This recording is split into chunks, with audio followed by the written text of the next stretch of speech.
Hi, this is Jess. I want to show you how to create this bracelet here using our Navajo Textile DecoEmboss folder. And what I'm going to show is how to tile multiple blanks on the die and run them through together at once, and then how to curve the metal blanks so it fits and forms your wrist nicely for this bracelet. It's really easy to do and fun. We have many dies that have patterns that this works for the tiling. So I'm using our small rectangle blank, and I'm just going to go ahead and start placing them like kind of mirror the blanks on the die. So I'm just going to find a pattern and kind of try to mirror it and line it up across from each other so it creates the same pattern when they're embossed. Do it here in the center. So if you just find a spot to kind of like these triangles here in the center piece or design, I'm lining the edges of the blank up to meet the same spot. I'm going to actually bring them in a little bit there. So as best you can, they might be slightly off, and that's okay because once it's done, you won't be able to tell if it's just a little bit off. And then the top ones, line them up here with this section. Okay, so once you have them lined up, and actually when you're laying your blanks down on a DecoEmboss die, be sure that you're using the back of the die. There's a section that says place this side down. So that's where you're going to put the blanks onto that side, and then you're going to close up the die carefully so they don't slide around. And then I run the die with the hinge in towards the machine. So I have my standard platform shim and one of the cutting pads, the die with the blanks inside, and then a second clear cutting pad. Now I'm going to go ahead and hold the top of the machine a little bit to run it through. So that's 6 blanks on there, which is really nice to see how fast you can create this. So now these are all embossed. Kind of see the pattern a little bit. One of them kind of transferred to that side. So you should be able to easily remove them. If some of them feel like they're stuck on the die, no problem. Just flex it just a little bit and they'll easily come off for you.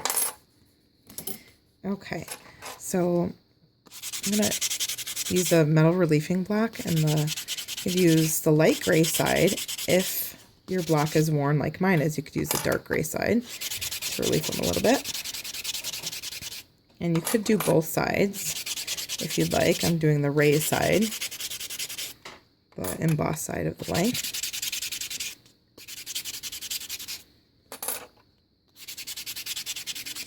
I really love this pattern. It's really cool seeing the mirrored images on the blanks like that.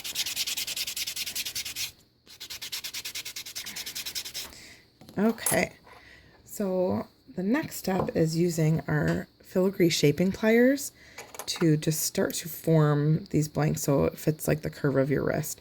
So I'm going to hold it with a larger barrel, the 8mm barrel on one side, and just gently kind of start to form it. You use your thumb kind of to hold it and push down on one side, and then simply curve it a little bit too. And if you go too much, once you set it down, you can kind of push it down a little bit to make it not so domed or curved. Okay, I'll do one more here and then show you how to add additional holes. But this bracelet, you can make this in no time and make it in so many different patterns. It's really fun.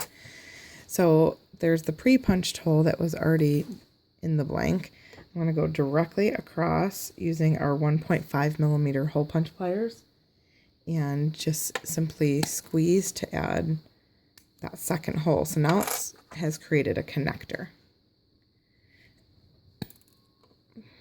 These are really easy to use. You can make these in multiple colors. We have ours in copper, or just in pewter, and that's the same rectangle. And then there's different shapes in the Vogue.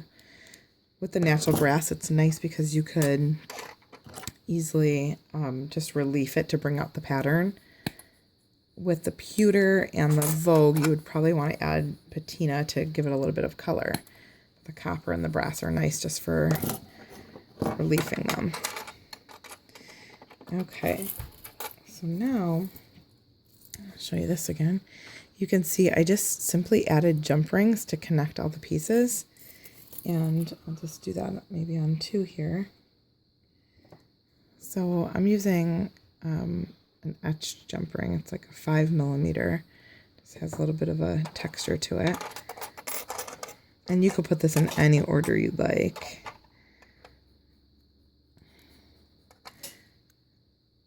Just go ahead and line your 2 connectors up and use chain nose pliers and go ahead and close up that jump ring again.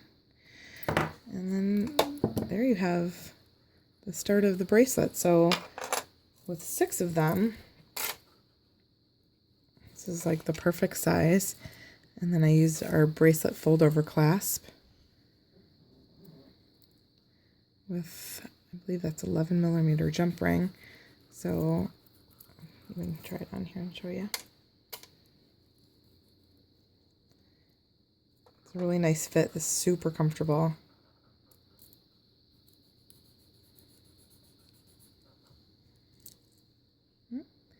There you go. Really easy and fun, but like I said, you can make so many different fun patterns and colors. So give it a try. Happy designing. Bye.